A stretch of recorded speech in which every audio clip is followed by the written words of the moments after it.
This is a test. Algorithm 9. Algorithm number 9. Algo 9. Algo 9. Algo 9. Algorithm 9.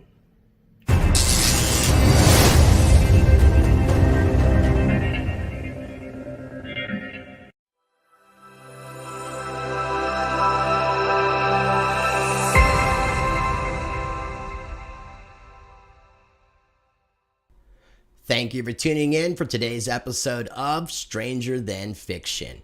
And this particular video is actually going to be done in 4 parts, and this is part 1 of a 4-part series. So some of you might know that I've been doing some videos recently researching Greg Howlett. Some people might know as King John III. I've been collaborating with Stan Barabbas on some videos in regards to this subject where we're trying to share our information and research and trying to establish truth. And in doing so, we ran across an author, historian by the name of Ralph Ellis. We wanted to have a conversation with Ralph, talk about his work, highlight some of his books, and also talk about how some of this might parallel with Greg Howlett. There's a lot of interesting similarities. So some of the books that Ralph Ellis has written include titles like Cleopatra to Christ, Jesus, Last of the Pharaohs, Jesus, King of Edessa, and The Grail Cipher. He also has books about Mary Magdalene, Skoda, the Egyptian queen of the Scots.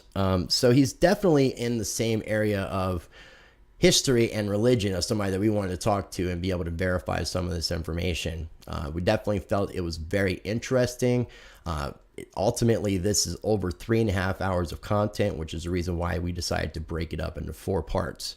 We also wanted to make sure that we had all 4 parts available immediately, so that if somebody wanted to continue watching part 2 and 3 and 4 beyond part 1, which this is what this is, that you would be able to do that in a timely manner and not have to wait for the videos to be uploaded. So with all that being said, if this just happens to be your first time ever watching any of my videos, I do encourage you to explore my channel. If you like what I'm doing, make sure you subscribe. If you like this video, make sure you smash that like button. I encourage you to hit the notification bell so you can stay up to date with my videos as they come out. Also, check out my Patreon channel where you can support me directly and I post up exclusive content. Also, follow me on Library where I post up extra videos. And I'm going to have links down below for both. And we're just going to go ahead and get right into part number 1 of a 4-part video series with Ralph Ellis and Stan Barabbas.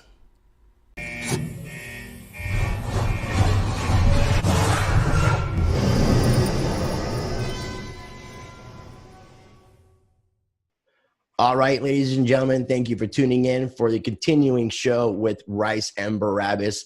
Today, we are going to be joined, as you see, by an author and historian. His name is Ralph Ellis, and his work has been brought to my attention by Stan, and I've had a chance to look into Ralph's work. And Ralph, you've got some really interesting books. As a historian and a religious scholar, man, you seem to have done a really great job in your research. And as me and Stan have been looking into Greg Howlett and his situation and trying to establish some truth, we saw some parallels with some of the things that Greg was saying in some of his documents to prove his claims. And we wanted to kind of discuss how those parallels worked out. But before we kind of get into the Greg Howlett stuff, I'd love to, in your words, kind of give you an opportunity to introduce yourself to both our audiences and everybody who's watching this video, because I think that your work is very what's the word that I'm looking for? You've got a great body of work, and it just doesn't seem to be getting the attention it deserves. So I would like to bring some attention I think to your that work. sometimes as well. I've been at this for 45 years. Well, very slowly 45 years ago. I started this when I was probably about 14. I wrote my first chapter just for fun, basically. It never got published, of course. And that sort of was an interest for a long, long time. And then I started publishing 25 years ago.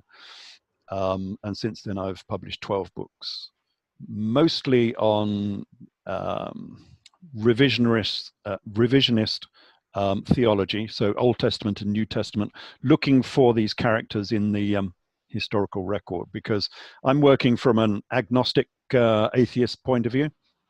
So I'm just looking for the real history. I have no real dog in this fight at all. And I just could not believe that you could have this, as it were, history, and all of these characters are missing from the historical record. You've only got two choices. Either the whole thing is fictional and it's a load of rubbish, or perhaps we're not looking at it in the right perspective, and that's why we can't find these people, because none of these characters are visible in the historical record, all the way from the beginning, you know, from Adam and Eve and Jacob and Joseph and Abraham, all the way through to the united monarchy of David and Solomon. They're not visible in the historical record either. And then you go through to obviously the New Testament and Jesus and Saul and all of the other characters of the New Testament. None of them are visible in the historical record. That's which strange, is, isn't it? yeah, it's untenable. If you want to present that as a, you know, a history, a religion, it's complete nonsense, because it does not exist. So, but likewise, I couldn't imagine that the entire thing was fictional. I had this inkling that the story was so complex. It was not written as fiction, because a lot of it is embarrassing. They have to cover it up, you know, because it's so embarrassing. Why would you write an embarrassing story that you immediately, you know, have to cover the thing up, both in the Old Testament and the New Testament? So it struck me that there should be some history behind it. But people don't study it as history. I had this argument with a historian who they basically sort of disregard the whole of the biblical story, because it's not history. And I said to the guy, you know, if you were digging in Egypt and you found this old amphora in Egypt that was 3,000 years old, and it had these documents inside, would you just throw it away because it mentions God? Or would you study it and try and see what it's actually trying to tell you? I would where hope the real people would history study it. behind it. Yeah, the trouble is you get theologians will study the Bible and they know nothing about history, and then you get historians will study history but know nothing about the biblical text. And so there is no one to really conjoin the two, except for when I came along. And it struck me, as I said before, that there was some real history there. And as soon as I started looking at it, I started to find real history. The first one I discovered, really, I suppose, was in my first book, which is Jesus, Last of the Pharaohs, which actually started in the Old Testament, not the New Testament, because the first thing I studied and looked at was the Exodus, and discovered that there was a historical Exodus, which nobody had told me about, and probably not told all of your listeners about either. So there is a historical Exodus. It's known as the Exodus of the Hyksos people out of Egypt.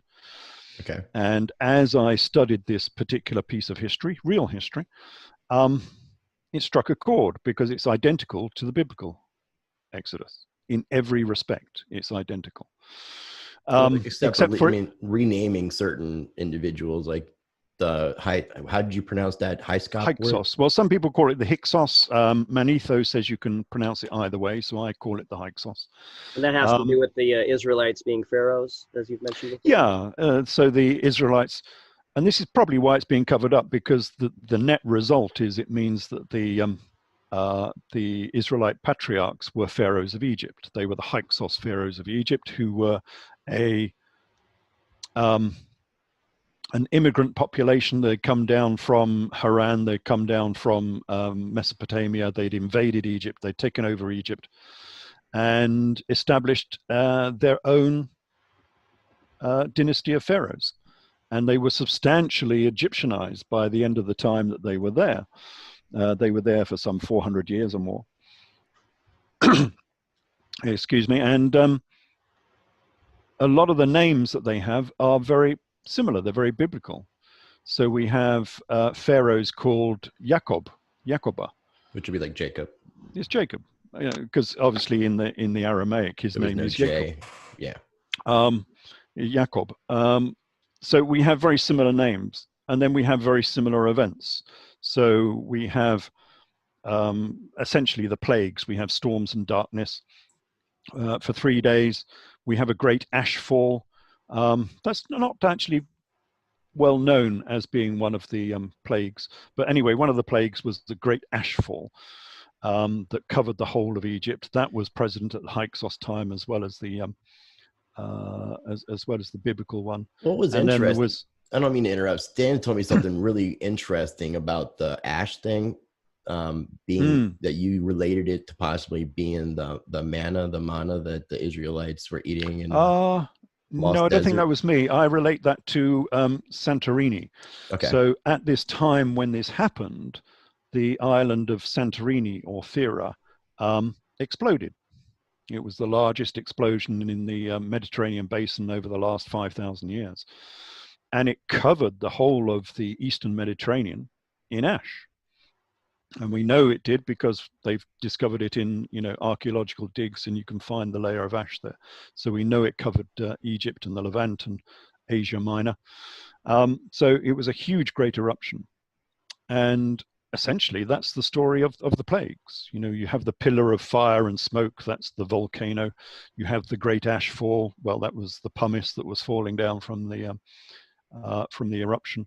And then you have the parting of the waters, which is a perfect description of a tsunami, because this was a maritime volcano, and so it caused a tsunami. And as you know, in a tsunami, the sea disappears, and so you can walk out along the beach and catch all the fish that are just flopping around on the beach, and 15 minutes later the whole of great wall of water comes back in again, and it sweeps the Egyptian army to its death. And that's exactly what happened.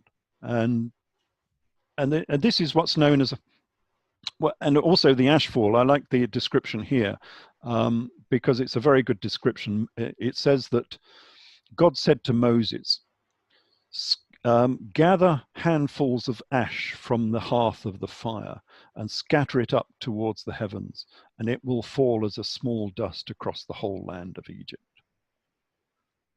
There could be no better description of the long-range fallout from a volcano. And that's exactly what happened. So what we have here is what has become recently known as a black swan event. In fact, 4 or 5 black swan events. So a black swan event being something that is so unbelievable, so unexpected, that nobody could make it up. It was named after when they went to Perth in Australia and they found swans that were black. I mean, who could imagine a swan that was black? Yeah. Nobody had ever thought of it before.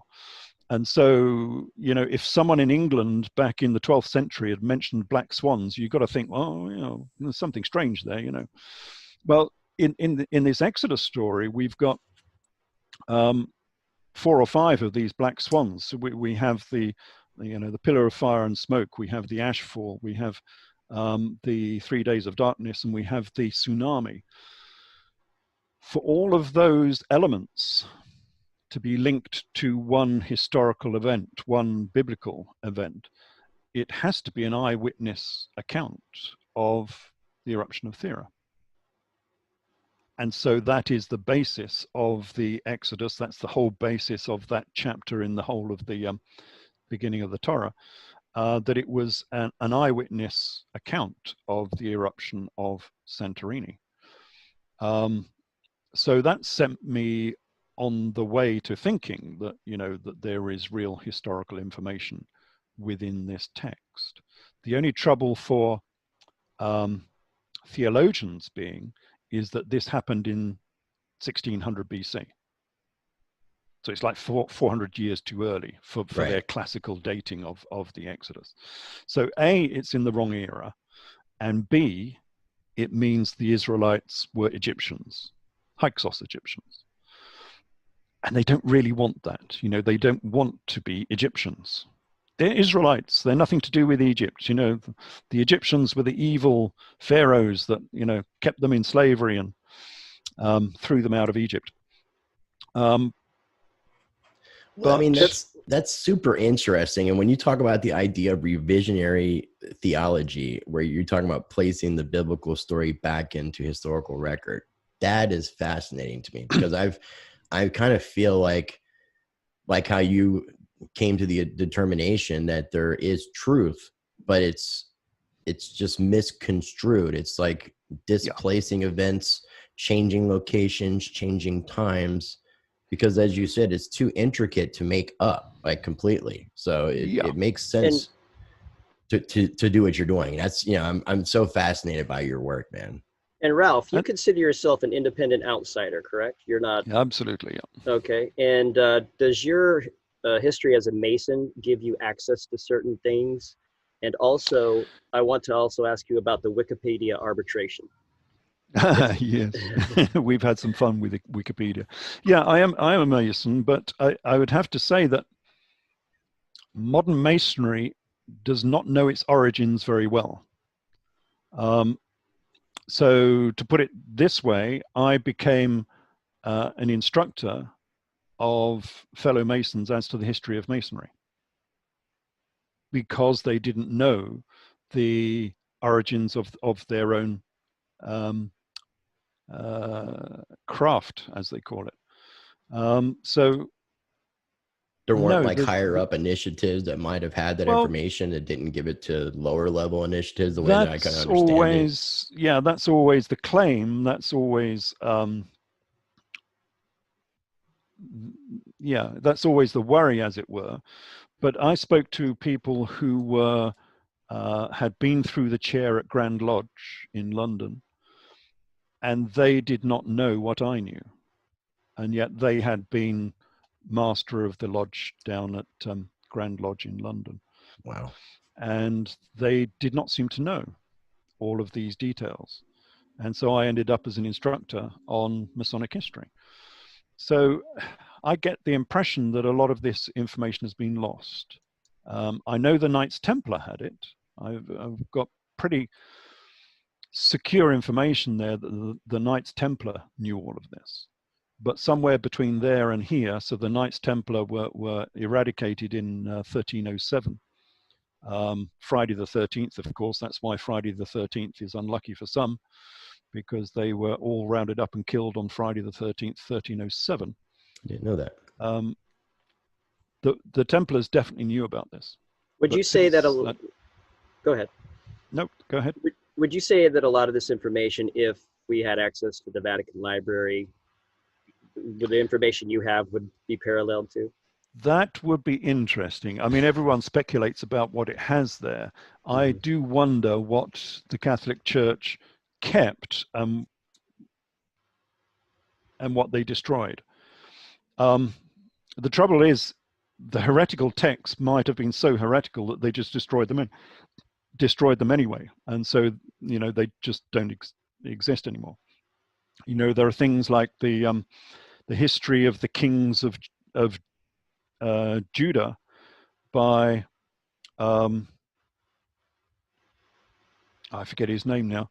There was a compatriot of Josephus Flavius who was writing at the same time in the first century, and he wrote of history of the kings of the Israelites and the Jews all the way up until the 1st century. Now that history is not extant. It's gone. We know it existed because Josephus Flavius makes a big fuss about it and says how terrible it was and how incomplete and how biased it was. So we know this book exists at that time, but we don't have a copy of it. Would the Vatican Library have kept such a book, that was very explosive, that certainly undermined what Josephus Flavius said because he hated it? Would they have kept that sort of book? I don't know. It'd be interesting to find out, though. It'd be very interesting to find out. I would love to find out what is in the Vatican Library. And there's a lot of talks about Justus of Tiberius. That's right. It was written by Justus of Tiberius, and it no longer exists, unfortunately. And it's so. I mean, you have come across some very interesting information. I mean, like what you mentioned about the Israelites and Egypt and pharaohs. I mean, it's definitely fascinating. And then some of your books talk about Cleopatra to Jesus, where you actually mention based off of your research and findings, and I'm an open-minded skeptic, and it's almost as if you're catering to my type of person, because you're trying to back everything up as much by actual factual evidence, which I really like to have. And so you're claiming that Jesus is the great grandson of Cleopatra the Seventh, Yes. and that would be the child of her and Julius Caesar. Yes, of Julius Caesar. So they had a son, which was Caesarius, and then when Julius Caesar was assassinated, she fled Rome. I got your information about the historian Cicero, who mentions things about Cleopatra the Seventh being pregnant, hoping that she lost the baby, the scion of the Caesar, and then there's that child just kind of gets erased from history. There's no other technical mention, and then I'm assuming Cleopatra later got with Mark Antony, and then they had Cleopatra Selene. Is that correct? Yeah. Okay. Helios and Selene. Yeah. So with Mark Antony. She had 2 children with Mark Antony? Yes. Okay. Yeah.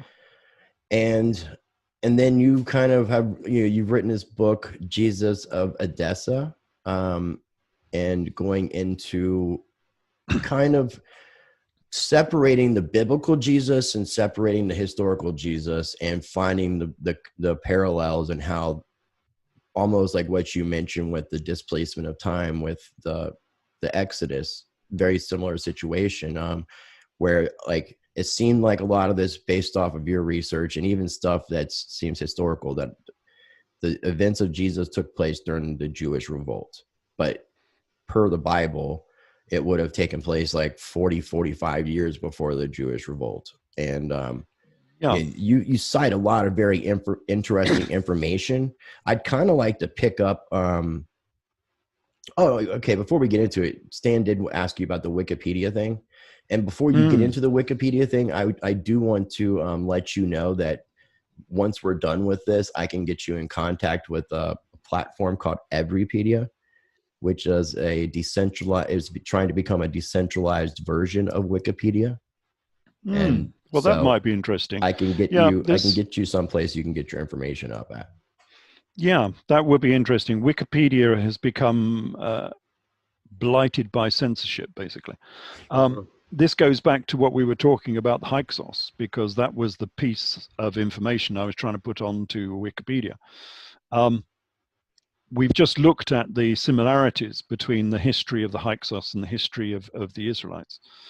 And it so happens that Josephus Flavius, who is Judaism's greatest historian, he was in the 1st century, he wrote a complete history of the Jews. It's a sort of a companion to the Old Testament, basically. It goes all the way back to the Adam and Eve and so on, and it gives the whole history of the Jews. And he used... it's called Antiquities. Okay. By Josephus Flavius. And he used a Torah, or a Tanakh, that was much earlier than the present one we have. I mean, the present Tanakh we have is only 1,000 years old, about 1000 AD.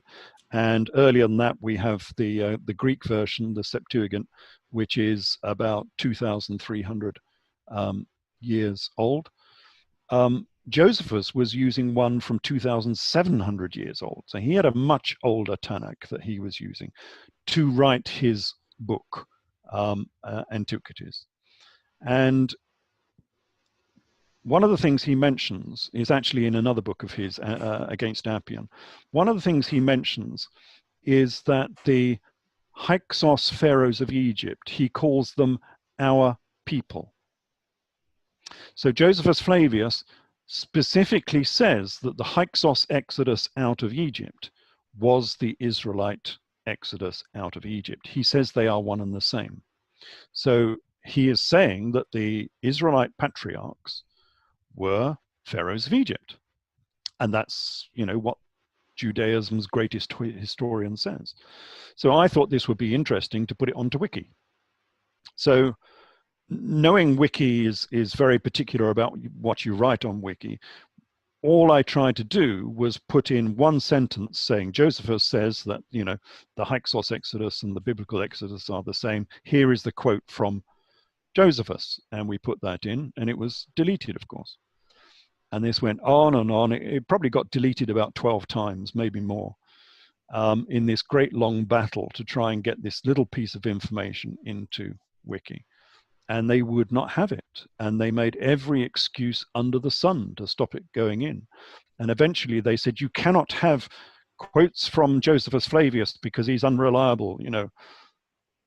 But of course, if you look around Wikipedia for the history of anything that happens in first century Judea or later, anything to do with the Jews, every article on Wiki has a quote from Josephus Flavius in it. Yeah. Because he's the only historian of that era, pretty much, you know. So there are thousands and thousands of quotes from Josephus Flavius on Wiki. And yet they would not have that one little quote from Josephus, who said that the Israelites were pharaohs of Egypt. They just would not have it. And yeah, Wiki has become infected by these gatekeepers, they call them, who have control over each page. So I can put anything onto a page, no problem. But there is a gatekeeper who looks after each page, and they obviously scan each update. And anything they don't like, they throw off. And was there ever any resolves from 2017 when you've been through arbitration so far? I mean, yeah, I got banned from Wiki. Wow. That was the result. That was the result. Yeah, they banned me and the other person who was trying to. I had this colleague who knew how Wiki worked and knew all the rules of Wiki, which I didn't know, and he got banned as well. So, that's crazy. Yeah, but you know what I will tell you though, Ralph, is that incident that took place with Wikipedia, that is become more widespread on multiple different platforms, social media, YouTube. I mean, anybody who's trying to expose truth or trying to be like an independent journalist is dealing with censorship, shadow banning, complete demonetization of their channels, like not allowing them to make money out their channels. I found it very strange because it's not as if we were inventing something. This was not a hypothesis. This was not half-baked. It was a simple quote from history, which is what sort of Wikipedia is supposed to be about. And yet they still censored it and banned it. So even though, you know, we were presenting something that was historical, they would not allow it onto Wiki. So if you go onto Wiki now, I think the chap I was working with managed to put it into a subsection. So when you go onto Wiki now, onto the Exodus page, it has a section about similarities with the biblical account or something. Okay. And it's not in there. But if you click on the subsection and go to another page, I think he's managed to add it into that second page. And it's literally, it's 4 lines of text. That's all we were arguing about. And it's crazy that they would say that just Josephus wasn't a reliable source, because I mean, being that he was one of the only historians, and a lot of the information that he's written can be backed up and verified and things like that. So it's not as if he's an imaginary person or writing about imaginary things. I mean, he seemed to be very tight with the Romans. He seemed to be, you know, very much a part of that community. You know, it's stuff that we can kind of fast forward to here in a moment. But I would definitely like to get a little bit of like how you came about discovering and I know it went through a process, but how you led up to finding out about this Jesus, King of Edessa. Yes. And how I guess it would all start with Cleopatra VII and no, it actually started with my first book. I mean, so it's been a gestation. It's taken 25 years to find who Jesus was. It started with Jesus, Last of the Pharaohs, and it was titled that because I could see the links going back into Egypt. You know, we've already seen the links there for the Exodus going back into Egypt, making the Israelites, Egyptians, everything is linked back to Egypt. And so it seemed obvious that if you're going to look for the biblical Jesus, you need those links back to Egypt as well. As it says, out of Egypt I have called my son. Jesus had his education in Egypt. That's where he went to for his education. So if you're going to, and he, in the Gospels and in the works of Josephus, he's known as the Egyptian false prophet. Now, the priesthood aren't going to tell you that, because they try and hide the Egyptian false prophet.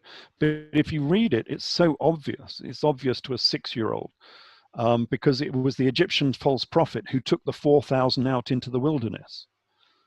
Now, who was the guy who took the 4,000 out into the wilderness? It's obvious that the Egyptian false prophet was the biblical Jesus. And so in that era, in the 1st century, he was known for being an Egyptian. And it's only by understanding. Yep. And you had mentioned he has a Persian and Egyptian royal bloodline, correct? Yeah, he did. But I didn't find the Persian bit until much. It's Greco-Roman, Persian, Egyptian. Yes, it's the whole lot. Yeah. It would be like really a kind of a joiner of kingdoms in a way. Absolutely. He was the perfect king for the known world, because he had the bloodline of Persia and Egypt and Judea and the whole of Rome, and Greece. He was the perfect king to sort of unite the whole of the known world at that time, which is why he was so famous and so dangerous, as it were, to the Romans. How can you wipe an entire country and culture out of existence when people have written about, like Josephus has written about Edessa? Yeah. I think he used a different word. But history is written by the winners. Well, I mean, look at what's going on right now, right? I mean, what are they doing right now, right before our eyes?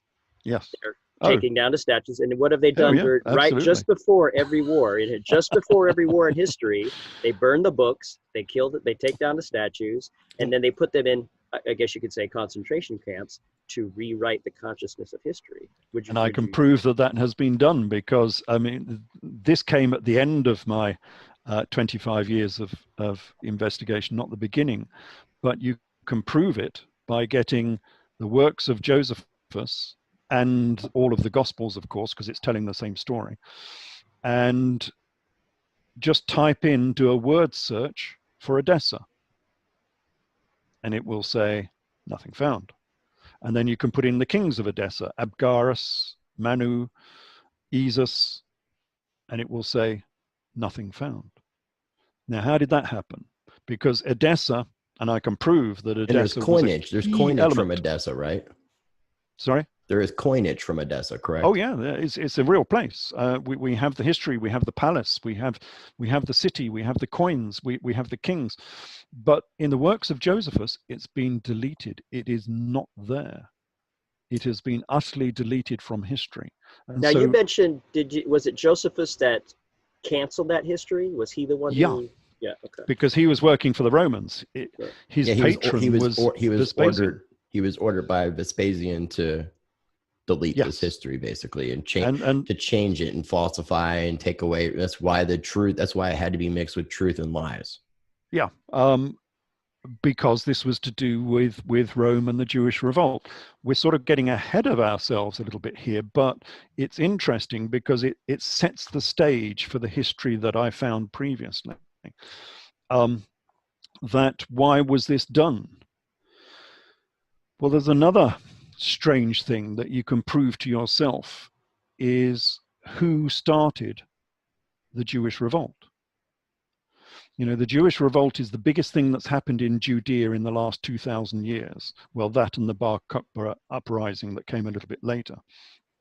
And so it's the biggest event in modern Judaism, as it were, rabbinical Judaism. And you look it up on Wiki, perhaps, or even in the reference books, which I've got, and it won't tell you who started the Jewish revolt.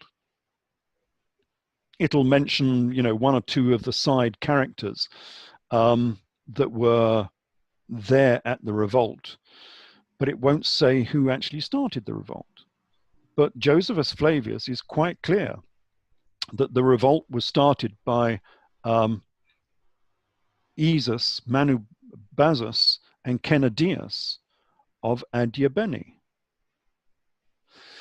And the only trouble is with those particular kings is they are fictitious. They are not there in the historical record. Nobody knows where they are.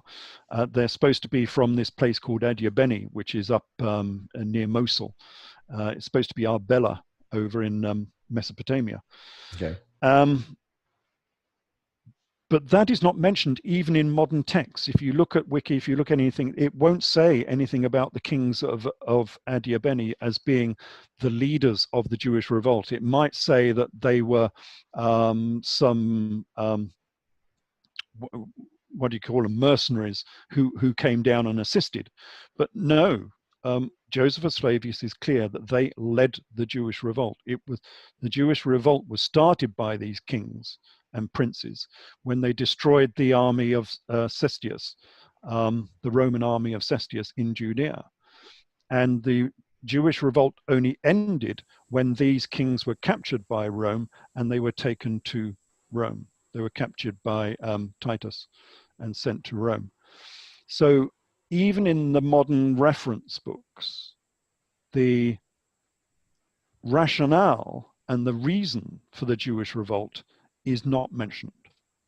And again, you've got to think, well, that's a bit strange. You know, why should that be? Why are they even now trying to delete and change who actually started the Jewish revolt? Well, what they don't want you to know, and I'm not entirely sure if they know this themselves, is this is all connected to the gospel story. The gospel story is the story of the Jewish revolt.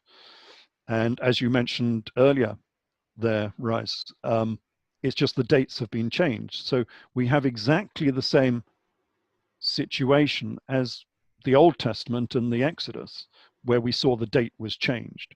So the real Exodus was 400 years before, the real Exodus was 400 years before what they say it was. Why do they want to do that? Because they don't want you to know that they were Egyptians. And the easiest way to do that is to take their history away, park it in a different era so you don't know about it. So it actually happened in 1600 BC. So you say it happened in 1250 BC, and then nobody can find that history. You can do as much archaeology as you like down between Egypt and Judea, and you'll never find the Exodus because you're looking in the wrong era. And so they'll say, you know, that Jericho wasn't destroyed by the Israelites because there was no Jericho in 1250 BC. Thus, the whole of the Old Testament is wrong. You know, the Exodus didn't happen. None of it is true because we cannot find it in the archaeological record. Right.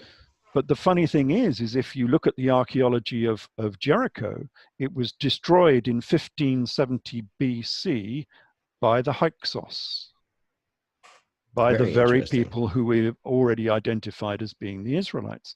So suddenly we have found the Exodus just by changing the dates a little bit. And the same has happened for the New Testament for exactly the same reason. Rome didn't want you to know who Jesus was. And we'll go into this in a little minute, why this should be so. And so how are you going to delete this person from history? Well, you just change the date. And what they did is they just pushed the history of this person, Jesus, back by 40 years. And that's a specific number that they chose for a specific reason. 40 is a very specific number within the biblical story. It's very Masonic, actually. And so they pushed his history back by 40 years. So that if you look diligently in the AD 30s, you're never going to find this biblical Jesus. Look as hard as you like, and you're never going to find him at all in the historical record because he didn't live then. And they did that for a real reason, because they didn't want you to know who he was, because he was the leader of the Jewish revolt, and they didn't want anyone praising. Because it would inspire more people to revolt. It would cause a chain reaction. Absolutely.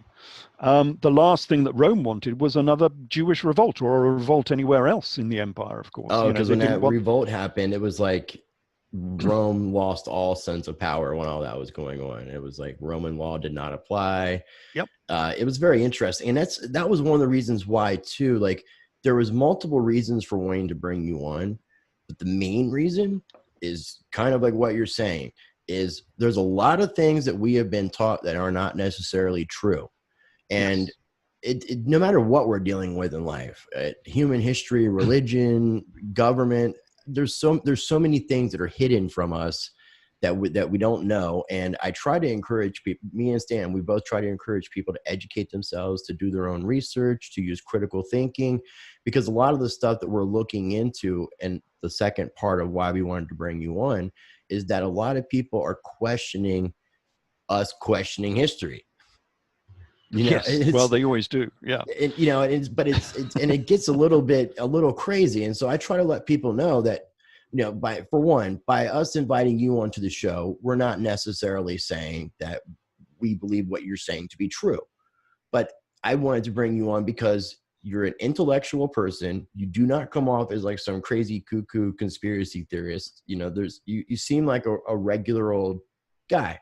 Like there's no one can't look at you and judge you in some way and think that you have some ulterior motive with trying to establish truth. So I think that what you're doing is a great thing for humanity, because you're just showing factual information about where we've been lied to, so that maybe you can inspire other people and it could cause a chain reaction too. And then we can have a bunch of people out here trying to establish the truth and find out exactly what the history is. I do hope I will inspire people to follow me, because I cannot, for all my wonderful talents, I cannot find out everything that's happened in these books. I mean, they are so voluminous, so much information there, that it needs other people to come along and have take a second look and find the bits that I've missed, because I'm sure there are plenty. It takes someone like myself to do this, because you need to be independent.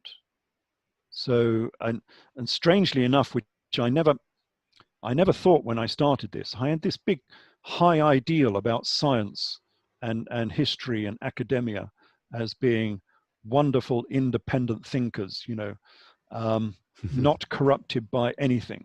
Mm-hmm. How wrong was I? Oh well, never mind. That's probably one of the most insightful things you're going to say in today's conversation, honestly. I think that says a lot right there. We all knew this about theologians and priests, of course, because they've only got one history to sell, so they can't question it too much, because the whole of their edifice will fall down if they undermine it too much. So you can imagine them having a specific creed that they don't want to let go of. But academia, they should be free thinkers, shouldn't they? But unfortunately not. They are worse, I think, than theologians in sticking to their creed. I would compare it to today's mainstream news. Because now the mainstream news isn't doing what they're supposed to do, and the independent journalists are now the news, and you as an alternate historian are establishing the history. So I think that the paradigm is starting to shift a little bit. Hopefully we are entering into some sort of age of enlightenment where we're going to progress as humanity. That would be a beautiful thing to see us start to step up and kind of get our humanity back a little bit. Yeah, I do despair and worry a little bit, because, as I say, this information was known in the 14th century by the Knights Templar, and yet we managed to lose it. So we can go backwards if we're not careful. And we know this information was known to the Knights Templar because they wrote Arthurian history. The last of my books is the Grail Cipher. And because when I was going through this history, I kept finding little bits of Arthurian history within the story. King Arthur time period, right? Okay. There was lots of similarities with the Arthurian story. So I went back and did a whole research program on Arthurian legend and found a very, very different King Arthur to the one that anyone knows about. He was not the character that anyone has written about before. So my book on King Arthur is unique, absolutely unique. But one of the things it did was it proved that in that era, a lot of this information was known. So we were just talking about what I call the chronological chasm, the 40-year gap between accepted biblical history of Jesus and the real history of Jesus. So the accepted is he died in AD 30, but he didn't. He died in AD 70 at the hands of the Romans. Well, that was known in Arthurian history. So in Arthurian history, one of the chief heroes, of course, of Arthurian history is Joseph of Arimathea, the guy who took Jesus down from the cross. Right. And so there's a bit of a dichotomy here between Jesus and Joseph, but nevertheless, that's part of the story. And so we have a lot of information, Arthurian information about Joseph of Arimathea. And one of the things it says is that, one of the interesting things it says is that Joseph of Arimathea was the traitor. So Judas was innocent. It wasn't Judas, it was Joseph of Arimathea who shopped Jesus to the Romans, which is hugely heretical. I don't know how they managed to get away with that in the 14th century anyway, but that's what they wrote. But the other thing that they wrote is that Joseph of Arimathea worked for Emperor Vespasian. Now that's a problem. Joseph of Arimathea worked for Vespasian? Yeah, he was a soldier who worked because he was the commander at the time, right? He wasn't the emperor.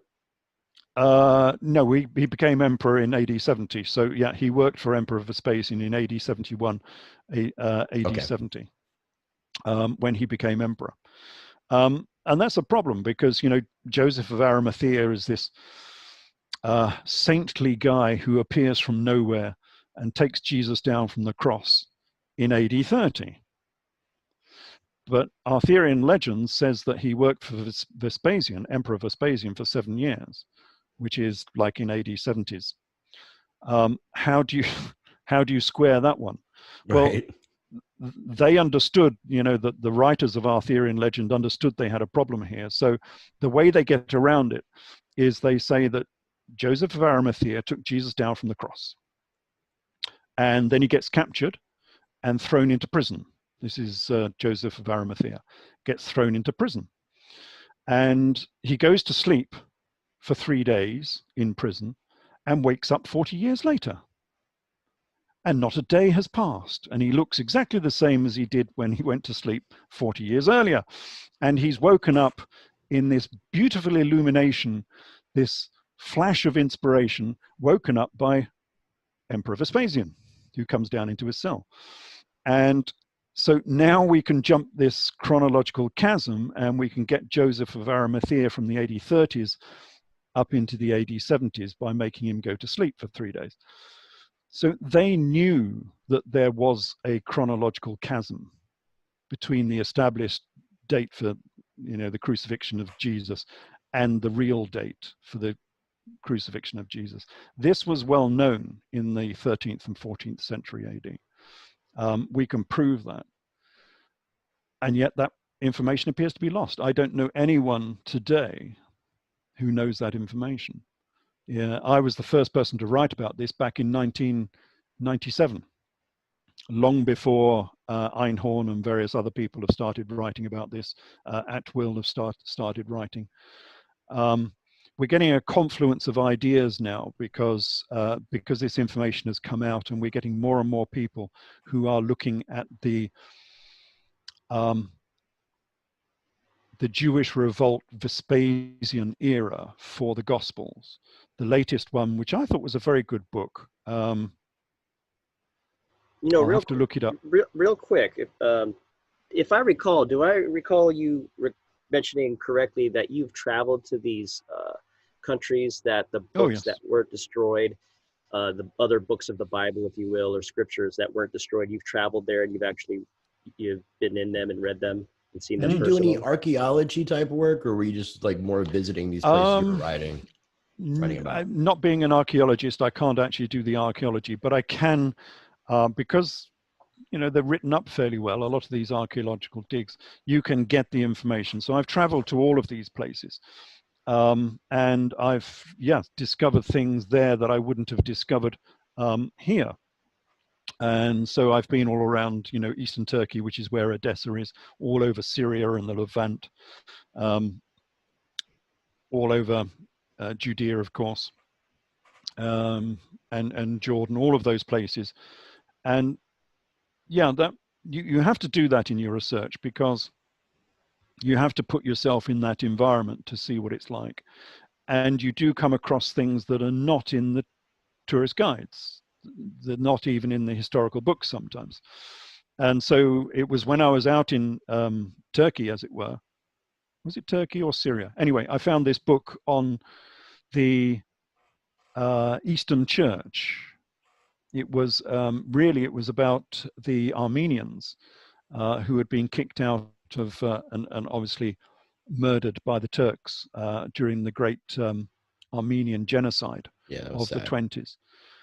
Very sad time. And that contained a lot of information which I had not seen before. That was very useful.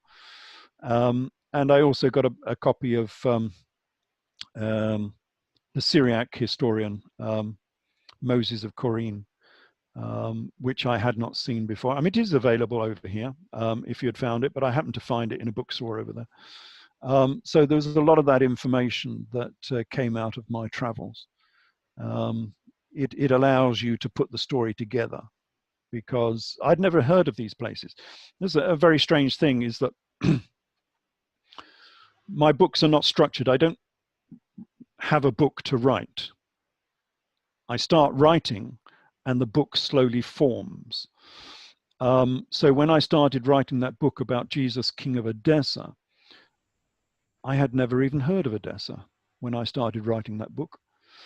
So when I started writing that book on my computer, even now, it's actually called Helena, is the name of the book, because that's what I was writing about. I was writing about this famous queen, or I'm not sure if she's famous or not to your viewers, but the famous queen known as Queen Helena of Judea, first century character. Which is known as Mary, right? Which is known as Mary? No, she would have been the mother of Mary. Mother of Mary, yeah. Hold on.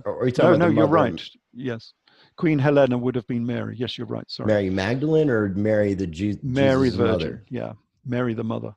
Was there a virgin story to that? Yeah, they were all virgins because they were Vestal virgins. I mean, it was a very well-known position. Even within Judea, they had Vestal virgins who worked at the temple. And the Vestal virgins could leave later and get married. So yes, of course, a Vestal virgin could have children. But in a way, they were also a perpetual virgin because they were all regarded as incarnations of Isis.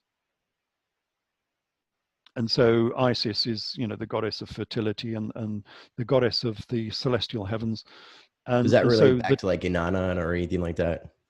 Well, not so much. Well, I suppose it could be. I don't link them too much towards the Persian gods, mainly back to Egypt, because I think all of the gods came out of Egypt and Persia was subsidiary to Egypt, not the other way around. I know a lot of historians put it the other way around, but I think it was all founded in Egypt and it went to Persia. When you refer as Persia, you're referring to like Mesopotamia and Samaria? Yeah.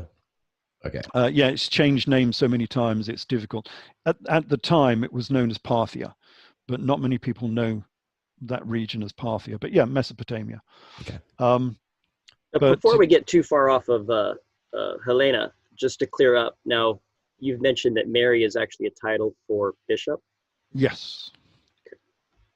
Yeah, so Mary is a title. All of these characters had titles, which makes it very difficult sometimes to track the history because you can get multiple characters with the same name, of course. Another one is Peter. Peter is a title. It wasn't his name. His name was Simon, but he was given the name Peter and Kephas, meaning the stone.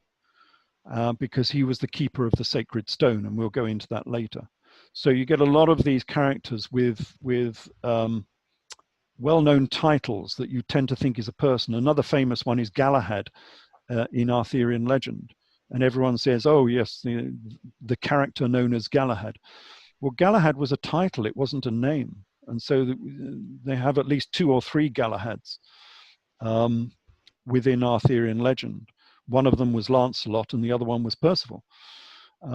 And yeah, the same happens in biblical history as well. We get a lot of these titles around.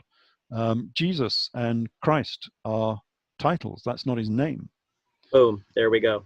Yeah, Christ means. So before we kind of move forward, so because some people who I know are going to be watching this because of Greg Howlett, and we're going to get into the Greg Howlett stuff, but since we kind of like are here and talking about words, I'd like to get your idea of like what the words like Messiah, Mashiach, what those mean, what Christ means. Because there's a lot of confusion around those words. Yeah, they've taken on meaning like words do. You know, they become names, they become something special and spiritual. But Messiah and Christ are very simple terms. Essentially, it just means king or priest king. So people like King David and Solomon were known as the Messiah. So was the Persian king Nebuchadnezzar. He was called the Messiah because it just means a special king. It means the anointed king. And obviously Nebuchadnezzar got anointed because he conquered Judea. And obviously David and Solomon were both anointed.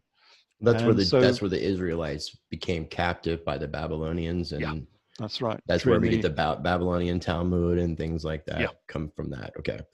Yeah, that's another thing that's not known about very much is the whole of Iraq was mostly Jewish up until 1947, 1950s.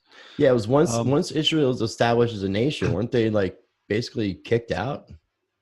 Yeah, well, they were kicked out several times by the Romans twice, and by the Persians and not exactly kicked out by the Greeks. They were taken over by the Greeks, but during the Babylonian exile, they were exiled to modern Iraq, to Mesopotamia, to Babylon, and they were very successful there. And they established their own line of kings, Jewish kings, in Iraq, and they ran Iraq.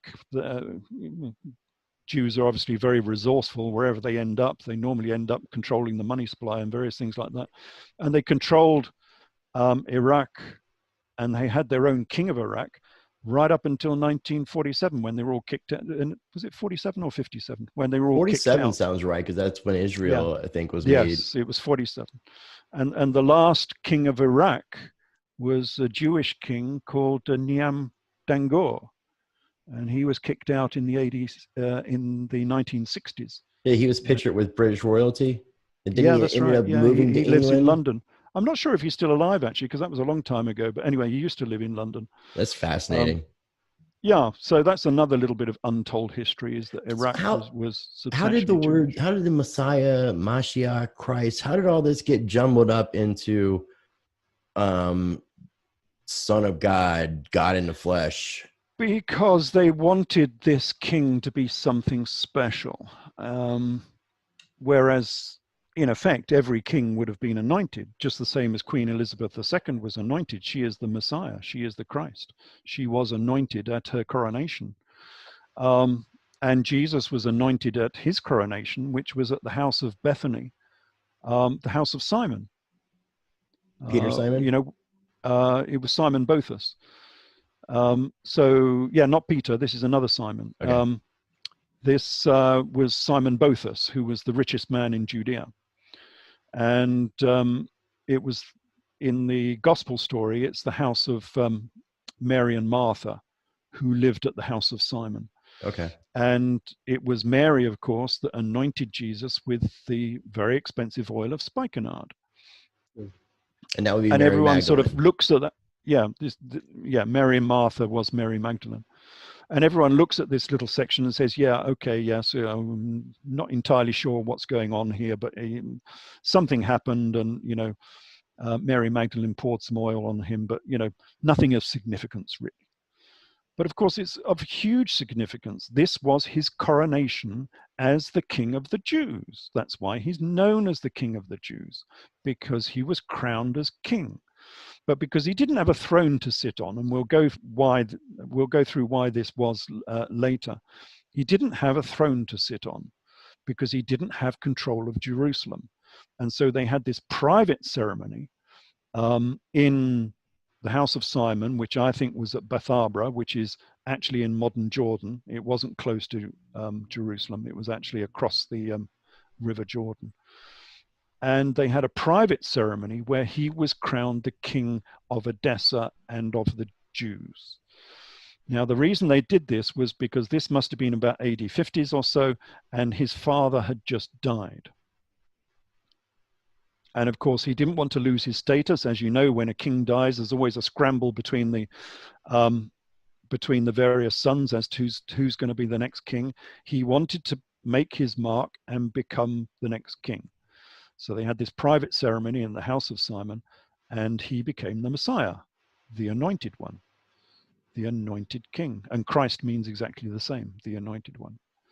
So he became the anointed priest king of Judea and Edessa. And we know he became the anointed king of Judea because his mother, Queen Helena, we're back to the famous Queen Helena again, was effectively the Queen of Judea. And again, they won't tell you about this because they don't want to admit it. There's the number of things they just cover up by just not mentioning it. But in the AD 50s, the de facto monarch of Judea was Queen Helena. She owned the largest palace in Jerusalem and the largest tomb in Jerusalem, which is still there. And she furnished the Temple of Jerusalem. I mean, there was nothing in the Temple of Jerusalem. She furnished it. The great gold menorah, which was the central artifact in the temple, was bought by Queen Helena. That was the wealth that she brought with her. And so she became the de facto Queen of Judea. After Jesus? No, this was before. Well, probably in a co-regency in a way. I think he would have been crowned probably at about the same time. Because there were two brothers. You mentioned he was kind of made a de facto king of the Jews.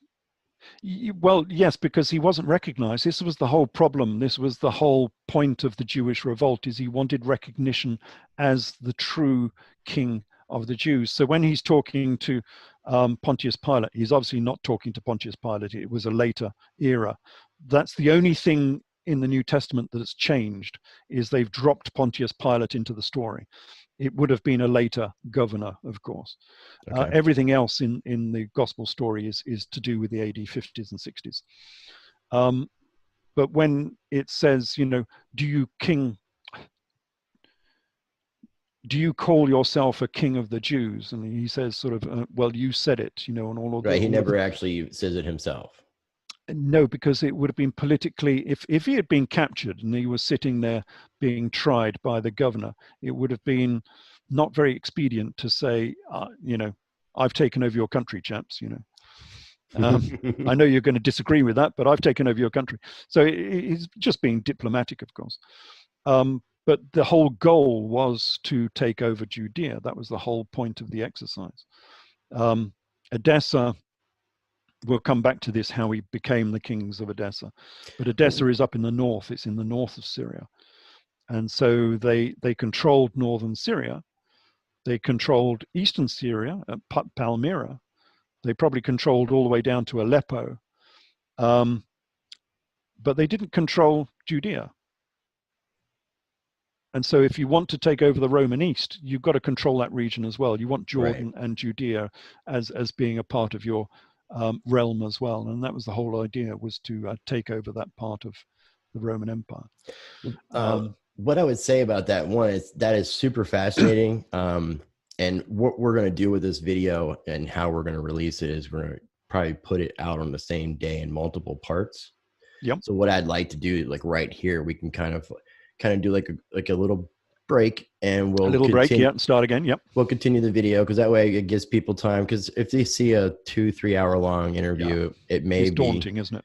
Yeah, like I can't commit myself to this time. So if we split it up into a couple different parts, I think that would make it easier for people to digest. And this will give us a chance here to pause and then reconvene the video. So if you're watching this, make sure you're sticking around for the next part and possibly the next part after that.